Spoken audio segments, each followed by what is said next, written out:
Guys, welcome to ಮಾನ್ಯ YouTube channel. ಯಾರ್ಯಾರು first time ನನ್ನ ಬ್ಲಾಗ್ ನೋಡ್ತೀರಾ ಅವ್ರಿಗೆ ನನ್ನ ಬ್ಲಾಗ್ನ ಸಬ್ಸ್ಕ್ರೈಬ್ ಮಾಡ್ಕೊಳ್ಳಿ ಮತ್ತು ಬೆಲ್ ಐಕನ್ ಕ್ಲಿಕ್ ಮಾಡೋದನ್ನ ಮರಿಬೇಡಿ.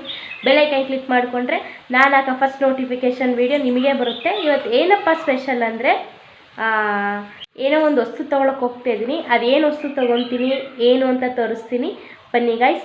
ಇವತ್ತು ಶನಿವಾರದ ಬ್ಲಾಗ್. ಇವತ್ತು ನಮ್ಮ ಮನೇಲಿ ಪೂಜೆ ಯಾವ ಥರ ಮಾಡಿದ್ದಾರೆ ಅಂತ ತೋರಿಸ್ತೀನಿ, ಬನ್ನಿ ಗಾಯ್ಸ್. ಇದು ಶುಕ್ರವಾರದ ಬ್ಲಾಗ್.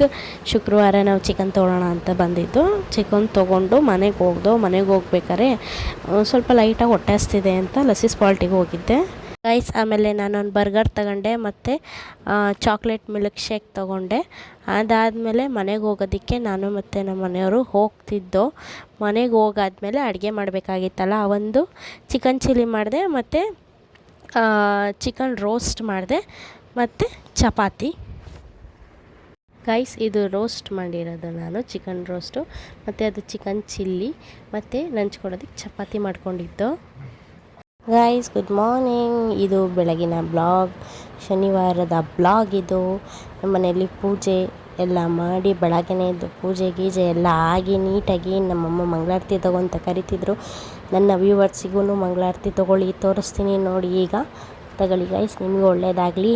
ಯಾರ್ಯಾರು ನನ್ನ ಬ್ಲಾಗ್ ನೋಡ್ತಿದ್ದೀರಾ ಅವರೆಲ್ಲರಿಗೂ ಒಳ್ಳೆಯದಾಗಲಿ, ತಗೊಳ್ಳಿ. ಅದಾದಮೇಲೆ ಗೈಸ್, ನಾನು ಸ್ವಲ್ಪ ಕೈ ಮುಕ್ಕೊಂಡು ದೇವ್ರ ಹತ್ರ ಬೇಡ್ಕೊಂಡು ಹೊರಟಿದ್ದು.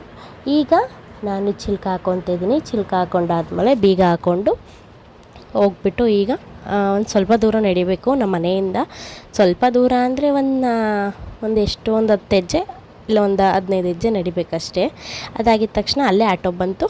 ಆಟೋ ಹತ್ಬಿಟ್ಟು ನಾನು ಮತ್ತು ನಮ್ಮಮ್ಮ ಡೈರೆಕ್ಟಾಗಿ ಮೊಬೈಲ್ ಶಾಪಿಗೆ ಹೋಗಾದ್ಮೇಲೆ ನಮ್ಮ ಯಜಮಾನ್ರು, ನಿನಗೆ ಯಾವ್ದು ಬೇಕು ಅದು ಸೆಲೆಕ್ಟ್ ಮಾಡಿ ಇಟ್ಕೊ, ಯಾವ ಕಲರ್ ಬೇಕು ಯಾವ ಫೋನ್ ಬೇಕು ನೀನು ಸೆಲೆಕ್ಟ್ ಮಾಡಿ ಇಟ್ಕೊ, ನಾನು ಬಂದ್ಬಿಟ್ಟು ಕ್ಯಾಶ್ ಕೊಟ್ಬಿಟ್ಟು ಕಂಪ್ಲೀಟ್ ಮಾಡ್ತೀನಿ ಅಂತ ಹೇಳಿದರು. ಸರಿ ಆಯಿತು, ಡನ್ ಅಂತ ಅಂದ್ಬಿಟ್ಟು ಗೈಸ್, ಸರಿ ಆಯಿತು ಅಂತ ಅಂದ್ಬಿಟ್ಟು ಓಪೋ ತೊಗೊಂಡೆ. ಸರಿ, ಓಪೋ ಇಷ್ಟ ಆಯಿತು ನನಗೆ, ಬ್ಯಾಕ್ ಕ್ಯಾಮ್ರಾ ಆಗಿರ್ಬೋದು ಪ್ರತಿಯೊಂದು ಇಷ್ಟ ಆಯಿತು. ಓಕೆ, ಡನ್ ಅಂತ ಅಂದ್ಬಿಟ್ಟು ಓಪೋನೇ ತೊಗೊಂಡೆ ನಾನು. ಅದಾದಮೇಲೆ ಓಪನಿಂಗ್ದು ನೆಕ್ಸ್ಟ್ ವಿಡಿಯೋದಲ್ಲಿ ಅಪ್ಲೋಡ್ ಮಾಡಿದ್ದೀನಿ ನೋಡಿ ಗೈಸ್. ಆಮೇಲೆ ಅವ್ರಿಗೆ ಕ್ಯಾಶ್ ಕೊಡ್ತಿದ್ದೆ, ನನ್ನ ಕೈಲೇ ಕ್ಯಾಶ್ ಕೊಟ್ಟು ಕಳಿಸಿದ್ರಲ್ಲ ಮನೆಯಿಂದನೇ, ಮತ್ತು ಕ್ಯಾಶ್ ಅವ್ರಿಗೆ ಕೊಟ್ಬಿಟ್ಟು ನೋಡಿ ಮೊಬೈಲ್ ತೋರಿಸ್ತಿದ್ದೀನಿ. ಇದೇ ಮೊಬೈಲು ತೊಗೊಂಡಿತ್ತು, ಒಂದು ಗ್ರೇ ಇತ್ತು ಮತ್ತು ಇನ್ನೊಂದು ಗ್ರೀನ್ ಇತ್ತು ಗೈಸ್. ನಾನು ಕಲರ್ ಮತ್ತು ಮೊಬೈಲ್ ಸೆಲೆಕ್ಟ್ ಮಾಡಿಕೊಂಡು ಓಪನ್ ಮಾಡ್ತಿದ್ದೀನಿ ನೋಡಿ. ಬಿಲ್ಲಿಂಗ್ ಎಲ್ಲ ಆಗಿತ್ತು. ಅವರೇ ಹೇಳಿದರು, ಓನರೇ ಹೇಳಿದರು, ನಾನೇ ವಿಡಿಯೋ ಮಾಡ್ತೀನಿ ತೊಗೊಳ್ಳಿ ಓಪನ್ ಮಾಡಿ ಅಂತ. ನಾನು ಟಿ ವಿ ಆಗಿರ್ಬೋದು, ವಾಷಿಂಗ್ ಮಿಷಿನ್ ಆಗಿರ್ಬೋದು, ನನ್ನ ಫೋನ್ ಆಗಿರ್ಬೋದು, ನಮ್ಮ ಮನೆಯವ್ರ ಫೋನ್ ಆಗಿರ್ಬೋದು, ನಾನು ಯಾವಾಗಲೂ ಪರ್ಚೇಸ್ ಮಾಡೋದು ಅಲ್ಲೇ. ನಮಗೆ ಕಂಫರ್ಟಬಲ್ ಆಗಿರುತ್ತೆ ಅಲ್ಲಿ ಹೋಗಿ ನೋಡೋಕ್ಕಾಗಲಿ ಮಾತಾಡೋಕ್ಕಾಗಲಿ. ಹಂಗಾಗಿ ನಾವು ಅಲ್ಲೇ ಇಷ್ಟಪಟ್ಟು ಪರ್ಚೇಸ್ ಮಾಡ್ತೀವಿ. ಅದೇ ಫೋನು ಅದು. ಮತ್ತೆ ಫುಲ್ ಓಪನ್ ಮಾಡಿ ತೋರಿಸಿ ಅಂತಾರಲ್ಲ, ಅದಕ್ಕೆ ಫುಲ್ಲು ಓಪನ್ ಮಾಡಿಬಿಟ್ಟು ತೋರಿಸ್ತಾ ಇದ್ದೀನಿ ಗೈಸ್. ನಮ್ಮ ಅಮ್ಮನ ಕೂದಲು ತುಂಬ ಡ್ಯಾಮೇಜ್ ಆಗಿತ್ತು ಅಂತ ಮೊಬೈಲೆಲ್ಲ ತೊಗೊಂಡು ಬಂದಮೇಲೆ ಈವ್ನಿಂಗು ಕಟಿಂಗ್ ಮಾಡ್ತೀನಿ ಬಾ, ಕೆಳಗಡೆ ಒಂದು ಚೂರು ಮಾಡ್ತೀನಿ ಬಾರಮ್ಮ ಅಂತ ಕೂಡಿಸ್ಕೊಂಡು ನೀಟಾಗಿ ಸಿಕ್ಕೆಲ್ಲ ಹೊಡೆದು ಕಟಿಂಗ್ ಮಾಡ್ತಿದ್ದೆ.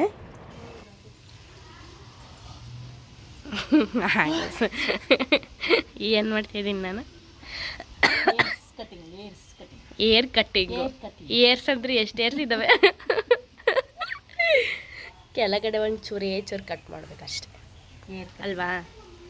ಹಾಂ, ಸ್ವಲ್ಪ ಎಷ್ಟು ಬೆಂಗಳೂರಲ್ಲಿ ಎಷ್ಟುದ್ದ ಮಾಡಿದೆ ಒಂದು ಸತಿ ನಾನು? ಫುಲ್ ಇಷ್ಟು ಯು ಶೇಪ್ ಆಗಿ ಹೋಗ್ಬಿಟ್ಟಿತ್ತು ಬಾಫ್ ಕಟಿಂಗು. ಫುಲ್ ಇಷ್ಟು ಹೋಗಿ ಇವಾಗ ಇಷ್ಟು ಮಾಡಬೇಕು ಸ್ವಲ್ಪ ಗೈಸ್. ಈಗ ನಾನು ಸ್ವಲ್ಪ ನೀರಲ್ಲಿ ಇದು ಮಾಡ್ಕೊಂಬಂದಿದ್ದಾರೆ, ಕೂದಲನ್ನ ಸ್ವಲ್ಪ ನೀರಲ್ಲಿ ನೆನೆಸ್ಕೊಂಬಂದಿದ್ದಾರೆ ನಮ್ಮಮ್ಮ. ಯಾಕಂದ್ರೆ ಕಟ್ ಮಾಡೋಕ್ಕಾಗಲ್ವಲ್ಲ, ಅದಕ್ಕೆ ಕಟ್ ಮಾಡಾದ್ಮೇಲೆ ಯಾವ ಥರ ತೋರಿಸ್ತೀನಿ. ಇದೆಲ್ಲ ಹೊಡೆದ್ಬಿಟ್ಟೈತೆ, ಸಿಬ್ರು ಹೊಡೆದೈತೆ, ಅದಕ್ಕೆ ಈಗ ಕಟ್ ಆದ್ಮೇಲೆ ತೋರಿಸ್ತೀನಿ ಬನ್ನಿ ಗೈಸ್. ನನ್ನ ಮಗಳು ಮಾಡಿದ್ಲು ಒಂದು 3 ವರ್ಷದಿಂದ ಪುಟ್ಟಕ್ಕೆ ಇಷ್ಟೇ ಉದ್ದ ಮಾಡ್ಬಿಟ್ಟಿತ್ತು.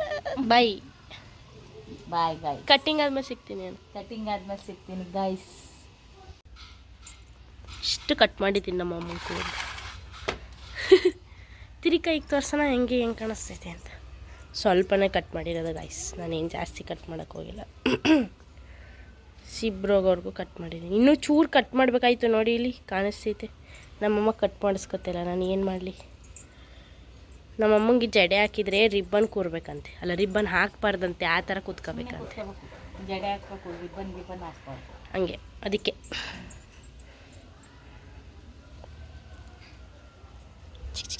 ಇಷ್ಟೇ ಕಟ್ ಮಾಡಿರೋದು, ಜಾಸ್ತಿ ಏನು ಮಾಡಿಲ್ಲ ಗಾಯ್ಸ್, ಸ್ವಲ್ಪನೇ ಕಟ್ ಮಾಡಿರೋದು ಕೂದಲು ನೋಡಿ, ಇಷ್ಟೇ ಕಟ್ ಆಗಿರೋದು. ಚೆನ್ನಾಗಿ ಹೇರ್ ಕಟ್ ಸೂಪರ್ ಆಗಿ ಹಂಗೆ ಜಡೆ ಹಾಕತ್ತಾರೆ ನೋಡಿ. ಅವ್ರು ಅವ್ನು ಕನ್ನಡಿ ನೋಡ್ಕೊಳ್ಳಲ್ಲ, ಏನಿಲ್ಲ ಎಂತಿಲ್ಲ. ನಮಗಾದರೆ ಕನ್ನಡಿ ಬೇಕೇ ಬೇಕು.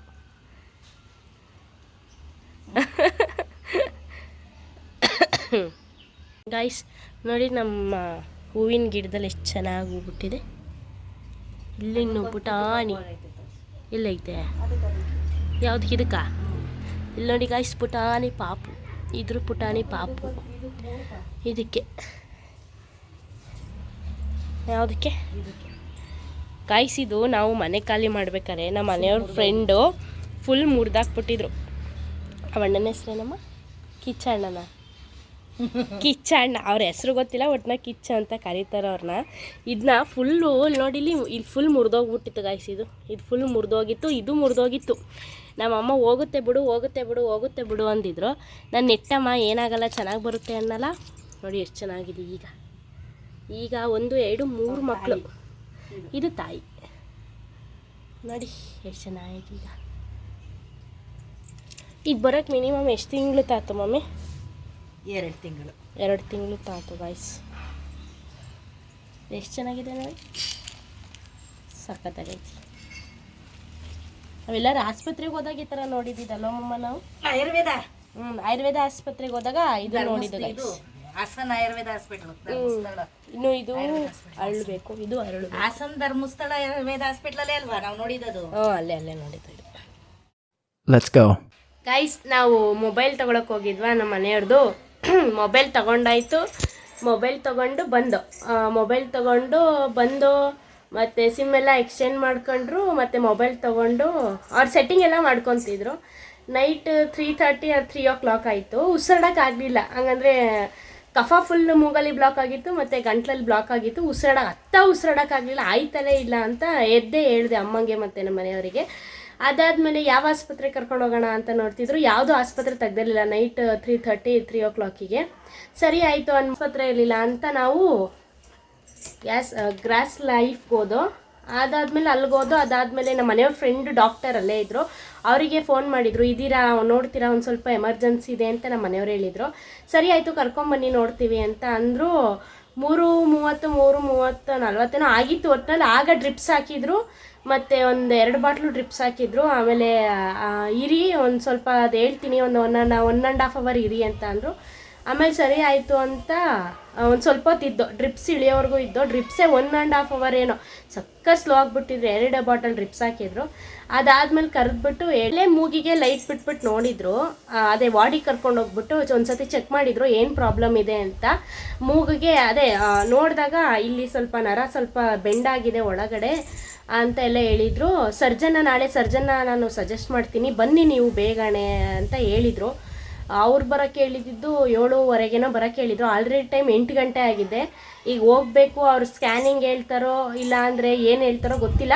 ಒಟ್ನಲ್ಲಿ ಅವ್ರು ನೋಡಿ ಅವ್ರು ಏನಂತಾರೆ, ಏನು ಪ್ರಾಬ್ಲಮ್ ಏನಿದೆ, ಆಪ್ರೇಷನ್ ಮಾಡಬೇಕಾ ಇಲ್ಲ ಅದೇ ಥರ ರಿಕವರಿಂಗ್ ಮಾಡ್ತಾರಾ ಏನು ಅಂತ ಗೊತ್ತಿಲ್ಲ. ಆದರೆ ತುಂಬ ಕಫ ಬ್ಲಾಕ್ ಆಗಿದೆ, ಗಂಟ್ಲು ಮತ್ತು ಮೂಗು ಭಯಂಕರ ಕಫ ಬ್ಲಾಕ್ ಆಗಿದೆ. ಅದು ಏನು ಅಂತ ಹೇಳ್ತಾರೆ. ಹೋಗ್ತಾ ತೋರಿಸ್ತೀನಿ, ಬನ್ನಿ ಗೈಸ್. ಇಡೀ ನೈಟು ನೆನ್ನೆ ನೈಟು ನಿದ್ದೆನೇ ಮಾಡಲಿಲ್ಲ ಗೈಸ್. ನನ್ನ ಮಗಳು ಸಖತ್ ನೋವು ಅನ್ಭವಿಸ್ಬಿಟ್ಲು. ಮೂಗೊಳಗಡೆ ಫುಲ್ ಲಾಕಾಯಿತು, ಉಸಿರಾಡೋಕ್ಕೆ ಆಯ್ತಾ ಇಲ್ಲ. ಆಮೇಲೆ ಗಂಟ್ಲು ಫುಲ್ಲು ಲಾಕಾಯಿತು. ಅಮ್ಮ ನಂಗೆ ಉಸಿರಾಡೋಕ್ಕಾಯ್ತಾ ಇಲ್ಲ, ನಂಗೆ ಉಸಿರಾಡೋಕ್ಕಾಯ್ತಾ ಇಲ್ಲ ಅಂದ್ಲು. ಇಡೀ ನೈಟ್ ಎಲ್ಲ ಮನಗಲೇ ಇಲ್ಲ. ಅದಕ್ಕೆ 3:30 ಕರ್ಕೊಂಡೋದ್ವಿ ಆಸ್ಪತ್ರೆಗೆ. ಕರ್ಕೊಂಡೋದ್ವಿ. ಅಲ್ಲಿ ಕರ್ಕೊಂಡೋದೆ ಹಿಡ್ಕೇನೆ ಸುಸ್ತು ಅಂದ್ಲು. ಫಸ್ಟು ಗ್ಲುಕೋಸ್ ಹಾಕಿದ್ರು. ಆಮೇಲಿಂದ ಅಲ್ಲಿ ಹಾಸನಲ್ಲೂ ಡ್ಯಾಂಗೆ ಆಸ್ಪತ್ರೆ ಅಲ್ಲಿ ತೋರಿಸಿದ್ವಿ ಒಂದ್ಸತಿ. ಅವರು ಹೇಳಿದ್ರು ಹಂಗಂತ, ಮೂಗಲ್ಲಿ ಪ್ರಾಬ್ಲಮ್ ಆಗಿದೆ, ಮೂಳೆ ಬಗ್ಗಿದೆ, ಇಲ್ಲಿ ಆಪರೇಷನ್ ಮೂಗಿನ ಕಂಬ ಇರುತ್ತಲ್ಲ ಅದು ಬೆಂಡಾಗಿದೆ ಹೇಳಿದ್ರು. ಆಮೇಲೆ ಎಂಗೇಜ್ಮೆಂಟ್ ಆದ್ಮೇಲೆ ಹೋಗಿದ್ಲು. ಆಮೇಲೆ ಮದುವೆ ಆದ್ಮೇಲೆ 1 ತಿಂಗಳಿಗೆ ಬನ್ನಿ ಅಂತ ಅವರು ಹೇಳಿದ್ರು. ಆಮೇಲೆ ನಾವು ಮದುವೆ ಅದು ಇದು ಅಂದ್ಕೊಂಡು ಈಗ ಮದುವೆ ಆಗಿ 9 ತಿಂಗಳಾಯಿತು. ಮತ್ತೆ ನೋವು ಅವಳಿಗೆ ಸ್ಟಾರ್ಟ್ ಆಯ್ತೈತೆ, ತಡಿಯೋಕ್ಕಾಗ್ತಾಯಿಲ್ಲ. ಅವಳು ಇಡೀ ನೈಟ್ ಎಲ್ಲ 2 ದಿನ ಅವಳು ಮನಗಲೇ ಇಲ್ಲ. ಆಮೇಲೆ ನೈಟ್ ಕರ್ಕೊಂಡೋದ್ವಿ, ಗ್ಲುಕೋಸ್ ಹಾಕ್ಸಿದ್ರು ಫಸ್ಟು. ಆಮೇಲೆ ಗ್ಲುಕೋಸ್ ಹಾಕಿದ್ಮೇಲೆ ಮತ್ತೆ ಕ್ಯಾಮ್ರಾ ಬಿಟ್ಟರು ಮೂಗೊಳಗಡೆ. ಆಮೇಲೆ ನಮ್ಮನ್ನು ಕರೆದು ತೋರಿಸಿದ್ರು, ನೋಡಿ ಈ ಥರ ಬಾಗಿದೆ ಮೂಳೆ, ಒಂದು ಸೈಡಲ್ಲಿ ಬಾಗಿದೆ ಬಲಗಡೆಗೆ ಅಂತ ಹೇಳಿದರು. ಆಪ್ರೇಷನ್ ಮಾಡಬೇಕಾಗುತ್ತೆ, ಬೇಡ ಸುಮ್ಮನಿರಮ್ಮ. ಆಮೇಲೆ ಹೊರಗಡೆಯಿಂದ ಸರ್ಜನ್ ಕರೆಸ್ತೀನಿ ಬನ್ನಿ ಅಂತಂದರು ಇವತ್ತು. ಅದಕ್ಕೆ ಇಬ್ಬರು ಗಂಡ ಹೆಂಡ್ತಿ ಹೋಯ್ತವ್ರು ಇವತ್ತು. ಅವ್ರು ಏನು ಹೇಳ್ತಾರೆ ಅಂತ ನೋಡಬೇಕು. ಅರ್ಜೆಂಟಿಗೆ ನೆನ್ನೆ ನೈಟು ಆಗಲೇ ಇಲ್ಲ ಗಾಯ್ಸ್, ನನಗೆ ಆಗಲೇ ಇಲ್ಲ, ಆಗೋದೇ ಇಲ್ಲ, ಉಳಿಯೋದೇ ಇಲ್ಲ ಅನ್ನೋ ಲೆಕ್ಕಾಚಾರಕ್ಕಿತ್ತು. ಡ್ರಿಪ್ಸ್ ಎಲ್ಲ ಹಾಕಿದ್ಮೇಲೆ ಒಂದು ಸ್ವಲ್ಪ ಪರವಾಗಿಲ್ಲ, ಓಕೆ ಡನ್ ಅಂತ ಅಂದ್ಕೊಂಡೆ. ಬೆಳಗ್ಗೆ 11 ಗಂಟೆಗೆ ಎದ್ದು ತಿಂಡಿ ಮಾಡಿ ಮತ್ತೆ 1 ಗಂಟೆಲಿ ಮಲ್ಗೆ 5 ಗಂಟೆಲಿ ಎದ್ದಿದ್ದೀನಿ. ಆಮೇಲೆ ಎದ್ದು ಫ್ರೆಶ್ ಅಪ್ ಆಗಿದ್ದು, ಸ್ನಾನ ಮಾಡಿದ್ಮೇಲೆ ಒಂದು ಸ್ವಲ್ಪ ಪರವಾಗಿರಲಿ, ರಿಕವರಿಂಗ್ ಆಗಿದ್ದೀನಿ ಅಂತ ಅನ್ನಿಸ್ತೈತೆ. ನಾನು ಏನು ತಪ್ಪು ಮಾಡಿದೆ ಅಂದರೆ ಗಾಯ್ಸ್, ಸುಸ್ತಿತ್ತು ಅಂತ ನಾನು ಏನು ಮಾಡಿಬಿಟ್ಟೆ, ಜಾಸ್ತಿ ORX ಕುಡಿಯೋಕ್ಕೆ ಸ್ಟಾರ್ಟ್ ಆಗ್ಬಿಟ್ಟೆ. ಸುಸ್ತಿತ್ತು ಅಂತ ದಿಸಕ್ಕೊಂದು 3 ಕುಡಿಯೋಕ್ಕೆ ಸ್ಟಾರ್ಟ್ ಆಗ್ಬಿಟ್ಟೆ. ಅದು ಕಫಕ್ಕೆ ಡೈವರ್ಟ್ ಆಗಿದೆ ಅಂತ ಡಾಕ್ಟರ್ ಹೇಳಿದರು. ಏನಕ್ಕೆ ಇಷ್ಟೊಂದು ನಾನಂದೆ ಸುಸ್ತು ಅಂತ ನಾನು ಜಾಸ್ತಿ ORX ಕುಡಿತಾ ಇದ್ದೀನಿ ಅಂತ ಹೇಳೋದಕ್ಕೆ ಅವ್ರು ಹೇಳಿದರು, ORX ಕುಡಿಬಾರ್ದು, ದಿಸಕ್ಕೊಂದು ಕುಡ್ದಿದ್ರೆ ಸಾಕಾಗೋದು, ನೀವು 3 ಕುಡ್ದಿದ್ದೀರಾ, ಅದು ಕಫಗೆ ಜಾಸ್ತಿ ಕನ್ವರ್ಟ್ ಆಗಿದೆ ಅಂತ ಹೇಳಿದ್ದಾರೆ. ಈಗ ಹೇಳಿದ್ದಾರೆ ಸರ್ಜನ್ ಮೀಟ್ ಮಾಡಬೇಕು, ಈಗ ಅಪಾಯಿಂಟ್ಮೆಂಟ್ ಕೊಟ್ಟಿದ್ದಾರೆ, ಈಗ ಹೋಗಬೇಕು. ಆಲ್ರೆಡಿ 8 o'clock ಆಗಿದೆ. ಈಗ ಹೋಗಿ ಅವ್ರು ಆಪ್ರೇಷನ್ ಹೇಳ್ತಾರೋ, ಹಂಗೆ ರಿಕವರಿಂಗ್ ಮಾಡ್ತೀನಿ ಅಂತ ಹೇಳ್ತಾರೋ, ಇಲ್ಲ ಏನು ಹೇಳ್ತಾರೆ ಗೊತ್ತಾಗುತ್ತೆ. ಸ್ಕ್ಯಾನಿಂಗ್ ಒಂದ್ಸತಿ ಹಾಸನಲ್ಲಿ ಸ್ಕ್ಯಾನಿಂಗ್ ಮಾಡಿಸಿದ್ದೆ ನಾನು, 9 ತಿಂಗಳ ಹಿಂದೆ ಸ್ಕ್ಯಾನಿಂಗ್ ಮಾಡಿಸಿದ್ದೆ ನಾನು. ನನ್ನ ಮದುವೆ ಟೈಮು ಒಂದು 3 ವಾರ ಇದ್ದಂಗೆ ನಾನು ಸ್ಕ್ಯಾನ್ ಮಾಡಿಸಿದ್ದೆ. ಅದಾದಮೇಲೆ ಅವ್ರು ಹೇಳಿದರು 1 ಮಂತ್ ಆದಮೇಲೆ ಬಂದು ಎಲ್ಲ ರಿಕವರಿಂಗ್ ಮಾಡ್ಕೊಂಡು ಆದಮೇಲೆ ಬಂದ್ಬಿಟ್ಟು ನೀವು ಮಾಡಿಸ್ಕೊಳ್ಳಿ ಅಂತ. ನಾನು ಚೆನ್ನಾಗಿದ್ದೀನಲ್ಲ, ಏನಕ್ಕೆ ಸುಮ್ಮನೆ ಚೆನ್ನಾಗಿರ್ಬೇಕಾದ್ರೆ ಏನಕ್ಕೆ ತಲೆ ಕೆಡಿಸ್ಕೋಬೇಕು ಅಂತ ಸುಮ್ಮನಿದ್ದೆ. ಅದು ಬರ್ತಾ ತುಂಬಾ ಜಾಸ್ತಿ ಆಗೋಯ್ತು ಫುಲ್ಲು. ಹಂಗಾಗಿ ಬೇಡ, ಈಗ ಮಾಡಿಸೋಣ ಅಂತ ಅಂದ್ಕೊಂಡಿದ್ವಿ. ಈಗ ನೋಡೋಣ ಅವ್ರು ಏನಂತಾರೆ. ಇದೆಲ್ಲ ಊದಿದೆ ಗೈಸ್, ಇದೆಲ್ಲ ತುಂಬ ಊದಿದೆ. ಇದೆಲ್ಲ ಮೆಡಿಷನ್ ತಗೊಂಡು ಫುಲ್ಲು ಇಲ್ಲಿ ನೋಡಿ, ಇಲ್ಲಿ ಹೆಂಗಾಗೋಗಿದೆ ಫೇಸು, ಫುಲ್ ಒಂಥರ ಊದ್ಕಣಂಗೆ ಸ್ಪಂಜಂಗೆ ಆ ಥರ ಆಗೋಗ್ಬಿಟ್ಟೈತೆ. ನೆನ್ನೆ ನೈಟು ಡ್ರಿಪ್ಸು ಸಿಕ್ತಲೆ ನನಗೆ, ಅಲ್ಲ ನರ ಸಿಕ್ತಲೆ. ಇಲ್ಲಿ ನೋಡಿ, ಇಲ್ಲಿ ಹಸ್ರು ಆಗೋಗ ಕಾಣಿಸ್ತಿದ್ಯಾ? ಇಲ್ಲಿ ನೋಡಿ, ಇಲ್ಲಿ ಆ ಥರ ಆಗೋಗೈತೆ, ಫುಲ್ಲು ಹಸ್ರುಗಡ್ತಂಗೆ ಆಗೋಯ್ತು. 2-3 ಜಾಗಕ್ಕೆ ಒಂದೇ ಸತಿ ಚುಚ್ಚಿಬಿಟ್ರ, ಆಗಿಂದ ನರ ಸಿಕ್ತಂಗೆ ಆಗ್ಬಿಟ್ಟಿದೆ. ನರ ಸಿಕ್ತಲೆ, ಅದು ಬೇರೆ ತಲೆನೋವು. ನನಗೆ ನರ ಸಿಕ್ಕಲ್ಲ, ನನಗೆ ಯಾವತ್ತೂ ನರ ಸಿಕ್ಕಲ್ಲ, ನಾನು ಅಬ್ಸರ್ವಿಂಗ್ ಮಾಡಿದ್ದೀನಿ. ಅದಕ್ಕೆ ನಮ್ಮಪ್ಪ ನಮ್ಮಮ್ಮ ನಮ್ಮ ಮನೆಯವರೆಲ್ಲ ಹತ್ತು ನೆನ್ನೆ ನೈಟು, ಅಯ್ಯೋ ದೇವ್ರೆ ಒಸಿ ಹತ್ತಿಲ್ಲ. ನಾನು ತಾಳ್ಮೆಯಿಂದ ಇರಿ ಅಂತ ಹೇಳಿದ್ದೀನಿ. ಈಗ ನೋಡೋಣ ಈಗ ಏನು ಹೇಳ್ತಾರೆ. ಸ್ಕ್ಯಾನಿಂಗಿಗೆ ಬರೀತಾರ, ಏನು ಆಪ್ರೇಷನ್ ಇಲ್ಲೇ ಮಾಡೋದಾ ಇಲ್ಲ ಹಾಸನಿಗೆ ಮಾಡೋದಾ? ನಮ್ಮ ಮನೆಯವ್ರಿಗೆ ಹಾಸನಿಗೆ ಹೋಗೋಕೆ ಇಷ್ಟ ಇಲ್ಲ ಗಾಯ್ಸ್. ಏನಕ್ಕೆ ಅವಶ್ಯಕತೆ ಇಲ್ಲ ಹಾಸನಿಗೆ ಹೋಗೋರು, ಹಾಸನಲ್ಲಿ ನಮ್ಮವರು ಅಂತ ಯಾರೂ ಇಲ್ಲ ನಮಗೆ. ಸುಮ್ಮನೆ ಏನಕ್ಕೆ ಹಾಸನವ್ರಿಗೂ ಹೋಗಬೇಕು, ನಮ್ಗೆ ಅವಶ್ಯಕತೆ ಇಲ್ಲ. ನನ್ನನ್ನು ನೋಡ್ತಾರೋರು ನಮ್ಮಪ್ಪ ನಮ್ಮಮ್ಮ ಮತ್ತು ನಮ್ಮ ಮನೆಯವರು. ಚಂದ್ರಪಟ್ಟಣದಲ್ಲೇ ಸ್ಪೆಷಲಿಸ್ಟ್ ಯಾರಿದ್ದಾರೆ ಅವ್ರ ಹತ್ರನೇ ನೋಡಿ ಮಾಡಿಸೋಣ ಅಂತ ನಾವಿದ್ದೀವಿ. ಸುಮ್ಮನೆ ಹಾಸನವ್ರಿಗೂ ಹೋಗೋದು, ನಮ್ಮ ಮನೆಯವ್ರಿಗೆ ಬರೋಕ್ಕಾಗಲ್ಲ, ನಮ್ಮ ಅಪ್ಪಂಗೆ ಅಪ್ ಆ್ಯಂಡ್ ಡೌನ್ ಮಾಡೋಕ್ಕಾಗಲ್ಲ. ನಮ್ಮಪ್ಪ ಹೋಗ್ಲಿ 1 ವೀಕ್ ರಜೆ ಹಾಕ್ಬಿಟ್ಟು ನಮ್ಮ ಹತ್ರ ಇರ್ತಾರೆ, ನಮ್ಮ ಅಮ್ಮನೂ ಇರ್ತಾರೆ. ಆದರೆ ನಮ್ಮ ಮನೆಯವ್ರಿಗೆ ಆಗಲ್ಲ ಆ ಥರ. ಅವರು ಡ್ಯೂಟಿಲಿ ಅಷ್ಟೊಂದು ಡೇಸ್ ಅವರಿಗೆ ಲೀವ್ ಕೊಡೋಲ್ಲ. ಕಷ್ಟ ಅವರಿಗೆ ಅಷ್ಟೊಂದು ಲೀವ್ ಕೊಡೋದು. ಅವರೇ ಫೋನ್ ಮಾಡ್ತಾವ್ರೆ. ಕಷ್ಟ ಅವ್ರಿಗೆ ಅಷ್ಟೊಂದು ಲೀವ್ ಕೊಡಲ್ಲ. ಹಂಗಾಗಿ ಹಾಸನಲ್ಲಿ ನಮ್ಮವರು ಅಂತ ಯಾರಿಲ್ಲ, ನಮ್ಮ ಕಷ್ಟಕ್ಕೆ ಸುಖಕ್ಕೆ ಯಾರೂ ಆಗೋರಿಲ್ಲ. ಏನಕ್ಕೆ ಹೋಗ್ಬೇಕು ಅಲ್ಲಿವರೆಗೂ? ಅವಶ್ಯಕತೆ ಇಲ್ಲ. ನಮ್ಮದು ನಾವೇ ಸಾಲ್ವ್ ಮಾಡ್ಕೋಬೇಕು. ನಾವು ಯಾರಿಗೆ ಏನೂ ಆಗಬೇಕಾಗಿಲ್ಲ, ಯಾರಿಗೆ ಹೇಳ್ದಿದ್ರು ನನಗೇನೂ ಆಗಬೇಕಾಗಿಲ್ಲ. ಇನ್ನೊಂದು ಏನು ಅಂದರೆ ಗೈಸ್, ಫೋನನ್ನು ನನ್ನ ಮನೆಯವರು ಫಸ್ಟ್ ನನಗೆ ಫೋನ್ ತಗೊಟ್ಟಿದ್ದೆ. ನಮ್ಮಪ್ಪ ಫಸ್ಟ್ ನನಗೆ ಫೋನ್ ತಗೊಟ್ಟಿದ್ದು. ನಾನು 2014 ನನಗೆ ಫೋನ್ ತಗೊಟ್ಟಿದ್ದು. ಸೆಕೆಂಡಲ್ಲಿ ತಗೊಟ್ಟಿದ್ರು. ಅದನ್ನು ನಾನು ಬಂದ್ಬಿಟ್ಟು ನಿಮಗೆ ತೋರಿಸ್ತೀನಿ. ಸೆಕೆಂಡಲ್ಲಿ ತಗೊಟ್ರು, ನಮ್ಮನೆ ಫ್ಯಾಮಿಲಿ ಮೆಂಬರಲ್ಲೇ ತಗೊಟ್ರು. 5,000 ಕೊಟ್ಟೇನೋ ಸ್ಯಾಮ್ಸಂಗ್ ಮೊಬೈಲ್ ತಗೊಟ್ರು. ನಮ್ಮನೆ ಫ್ಯಾಮಿಲಿ ಅವ್ರದ್ದೇನೆ ತಗೊಟ್ರು. ಅದು ಏನು 1 ತಿಂಗಳು ಬರಲಿಲ್ಲ, ಕೆಟ್ಟೋಯ್ತು, ಸರಿ ಆಯಿತು ಬಿಟ್ಬಿಟ್ಟು 15,000 ಕೊಟ್ಟು ವಿವೋ ತಗೊಟ್ರು ಶೋರೂಮಲ್ಲಿ. ಅದನ್ನು ನಾನು ಎಷ್ಟು ವರ್ಷ 2022ವರೆಗೂ ಯೂಸ್ ಮಾಡಿದ್ನಾ? 2022ವರೆಗೂ ಯೂಸ್ ಮಾಡಿದೆ. ನಾನು ಇನ್ನೂ ಯೂಸ್ ಮಾಡಿವೆ. ನಾನೇನೋ ಇದು ಮಾಡ್ಕೊಂಡಿಲ್ಲ ಗೈಸ್. ಹಂಗಂದರೆ ಏನೋ ಹೊಡೆದಾಕೊಳ್ಳೋದಾಗಿರ್ಬೋದು, ಬೀಳ್ಸೋದಾಗಿರ್ಬೋದು ಏನೂ ಇಲ್ಲ. ನನಗೆ ಒಂದು ವಸ್ತು ತಗೊಂಡ್ರೆ ಅದನ್ನು ಕಷ್ಟಪಟ್ಟು ನನ್ನ ತಂದೆ ಕೊಡಿಸಿರ್ತಾರೆ. ಅವರು ಒಂದೊಂದು ಹೋಟ್ಲು ಪಾತ್ರೆ ತೊಳೆದು ನನ್ನ ತಂದೆ ನನಗೆ 15,000 ಕೊಟ್ಟು ಮೊಬೈಲ್ ತಗೊಟ್ಟಿರೋದು. ಗೈಸ್, ನೀವೇ ನನಗೆ ಫ್ಯಾಮಿಲಿ ಅಂದಮೇಲೆ ನಿಮ್ಮ ಹತ್ರನೇ ಪ್ರತಿಯೊಂದು ಹೇಳ್ಕೋಬೇಕಲ್ವಾ? ನಿಮ್ಮಿಂದನೇ ನಾನು ಇವತ್ತವರೆಗೂ ಇಷ್ಟು ಸಪೋರ್ಟಿವ್ ಆಗಿರೋದು ಅಂತ ಖುಷಿಯಾಗಿ ನಿಮ್ಮ ಹತ್ರ ಪ್ರತಿಯೊಂದು ಹೇಳ್ಕೋಬೇಕಲ್ವ ನಾನು. ಅದಾದಮೇಲೆ ಅದು ಹ್ಯಾಂಗ್ ಆಗಿಬಿಡ್ತು. ನಾನು ಸಖತ್ ಟಿಕ್ಟಾಕಲ್ಲಿ ರೀಲ್ ಮಾಡಿ ಭಯಂಕರ ಹ್ಯಾಂಗ್ ಆಗೋಯ್ತು ಗೈಸ್. ಸಖತ್ ಹ್ಯಾಂಗ್ ಆಗೋಯ್ತು, ಹೇಳ್ಬಾರ್ದು ಅಷ್ಟು ಹ್ಯಾಂಗ್ ಆಗೋಯ್ತು. ಸರಿ ಆಯಿತು ಹೋಗಲಿ ಅಂತ ಅಂದ್ಬಿಟ್ಟು ಈಗ ನಮ್ಮ ಮನೆಯವ್ರ ಎಂಗೇಜ್ಮೆಂಟ್ ಆದಮೇಲೆ ಸ್ಯಾಮ್ಸಂಗ್ A50 ಅದು ಯಾವುದು ನನಗೆ ಕರೆಕ್ಟಾಗಿ ಗೊತ್ತಿಲ್ಲ ನೇಮು, 42,000 ಕೊಟ್ಬಿಟ್ಟು ನನಗೆ ಮೊಬೈಲ್ ತೊಗೊಟ್ರು. ಅದಾದಮೇಲೆ ಅವ್ರೀಗ 32 ಕೊಟ್ಟು ಅವ್ರ ಮೊಬೈಲ್ ತೊಗೊಂಡ್ರು. ನನಗೆ ಒಂದು ಪಟ್ಟು ಜಾಸ್ತಿ ತಗೊಡ್ತಾರೆ, ಅವರೇ ಒಂದು ಪಟ್ಟು ಕಡಿಮೆ ತೊಗೊತಾರೆ. ನಮ್ಮ ಮನೆಯವರು ಅಷ್ಟೇ, ನಮ್ಮ ಅಪ್ಪನೂ ಅಷ್ಟೇ. ಮಾಡ್ತಾ ಇಲ್ಲ, ಕಷ್ಟಪಟ್ಟು ನಾವು ಜೀವನ ಮಾಡ್ಕೊಂಡು ಇಲ್ಲಿವರೆಗೂ ಬಂದಿರೋದು. ಅದಕ್ಕೇ ಜನಕ್ಕೆ ನಮ್ಮ ಮೇಲೆ ಕಣ್ಣು, ಏನೂ ಮಾಡೋಕ್ಕಾಗಲ್ಲ, ಅವ್ರವ್ರ ಹಣೆ ಬರ. ಇನ್ನೊಂದು ನನ್ನ ಗಂಡನ ಮೇಲೆ ಫಸ್ಟ್ ಮದುವೆಗಿಂತ ಮುಂಚೆ ನಮ್ಮ ಅಪ್ಪನ ಮೇಲೆ ಆಡೋರು, ಈಗ ನಾನು ಮತ್ತು ನನ್ನ ಗಂಡನ ಮೇಲೆ ಆಡ್ತಿದ್ದಾರೆ. ದೇವ್ರು ನೋಡ್ಕೊತಾನೆ, ದೇವ್ರನ್ನ ನಂಬಿದ್ದೀನಿ ಗೈಸ್. ನಾನು ದೇವ್ರಿದ್ದಾನೆ, ನಾನು ಯಾವುದಕ್ಕೂ ತಲೆ ಕೆಡ್ಸ್ಕೊಳಕ್ಕೆ ಹೋಗಲ್ಲ. ನಿಮ್ಮ ಸಪೋರ್ಟಿಂದ ನಾನು ಇವತ್ತವರೆಗೂ ಇಲ್ಲಿರೋದು. ನನಗೆ ಯಾವುದೇ ರೀತಿ ಯಾರೂ ಫ್ಯಾಮಿಲಿಯಿಂದ ಸಪೋರ್ಟ್ ಇಲ್ಲ. ನಮ್ಮಪ್ಪ ನಮ್ಮಮ್ಮ ನಮ್ಮ ಮನೆಯವರು ಬಿಟ್ಟರೆ ನೀವು ನೀವು 100 ಆಗಿರೋದಕ್ಕೆ ಫಾಲೋವರ್ಸ್ ಎಷ್ಟು ಖುಷಿಯಾಗಿದ್ದೀನಿ ಅಂದರೆ, ಅವತ್ತಿನ ನೈಟು 4 o'clock ಎದ್ಬಿಟ್ಟು ನಮ್ಮ ಅಮ್ಮನ ಹೇಳ್ಸಿ, ನಮ್ಮ ಮನೆಯವ್ರನ್ನ ಹೇಳ್ಸಿ, ನಮ್ಮ ಅಪ್ಪನ ಹೇಳಿಸ್ಬಿಟ್ಟು ಅಷ್ಟು ಖುಷಿಪಟ್ಟೆ ನಾನು. ಇಷ್ಟೊಂದು ಆಗಿದೆ ಅಮ್ಮ, 100 ಆಗಿದ್ದಾರೆ ಕಣಮ್ಮ.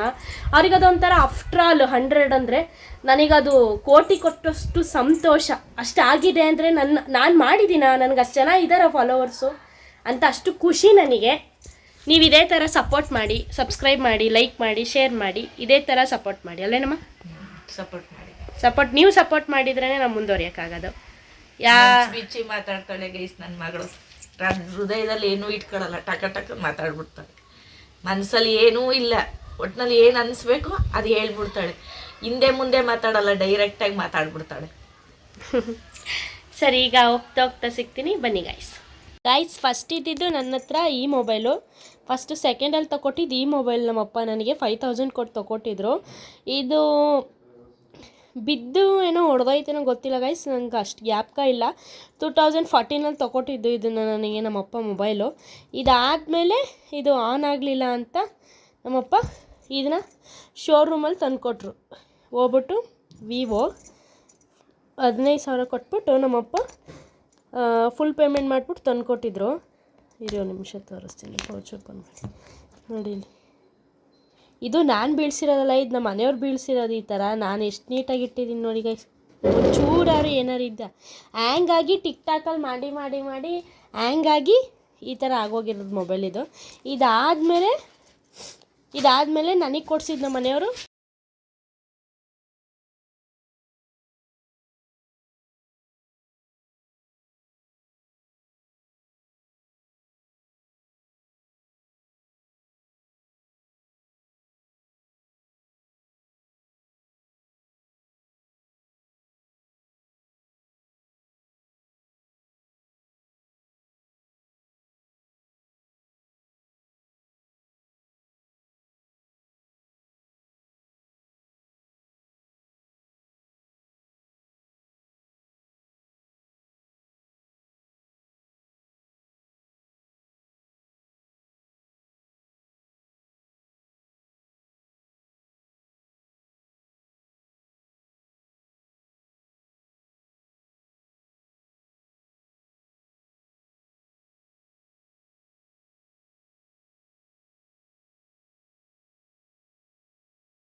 ನಿಮ್ಗೆ ಈ ಬ್ಲಾಗ್ ಇಷ್ಟ ಆದರೆ ಲೈಕ್ ಮಾಡಿ, ಶೇರ್ ಮಾಡಿ, ಸಬ್ಸ್ಕ್ರೈಬ್ ಮಾಡ್ಕೊಳ್ಳಿ, ಬೆಲ್ ಐಕಾನನ್ನು ಕ್ಲಿಕ್ ಮಾಡೋದನ್ನ ಮರಿಬೇಡಿ.